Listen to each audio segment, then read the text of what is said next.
په پاکستاني ځواکونو د بلوچستان سخت برید. سلام، وخت په خیر، ستړي مشئ. که تاسو په لومړي ځل د جهان نیوز سره یوځای شوي یاست، هیله ده چینل سبسکرایب کړئ او ویډیو تر اخره وګورئ. له بلوچستان څخه راپورونه دا دي چې د مکران په تربت کې پر تربت هوایي ډګر او د پاکستان سمندري ځواکونو پر اډه جګړه روانه ده.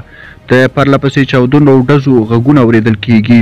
د سمندري ځواکونو په دې اډه کې د چین بي پیلوټ الوتکې هم ډېرې دي او پاکستان ترې د سیمې د څار لپاره استفاده کوي. په ورته مهال د تربت په ټولو نظامي ادارو او په ځانګړي ډول روغتونونو کې اضطراري حالات اعلان شوی او ډاکټرانو ته د تیارسۍ ویل شوي دي. جګړه لا هم روانه ده.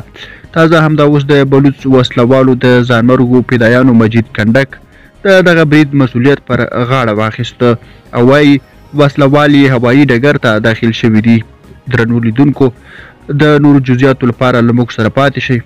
بیا هم یادونه کوم که زموږ چینل مو نه وي سبسکرایب کړی، چینل سره هم سبسکرایب کړئ. د ملتیا مو مننه.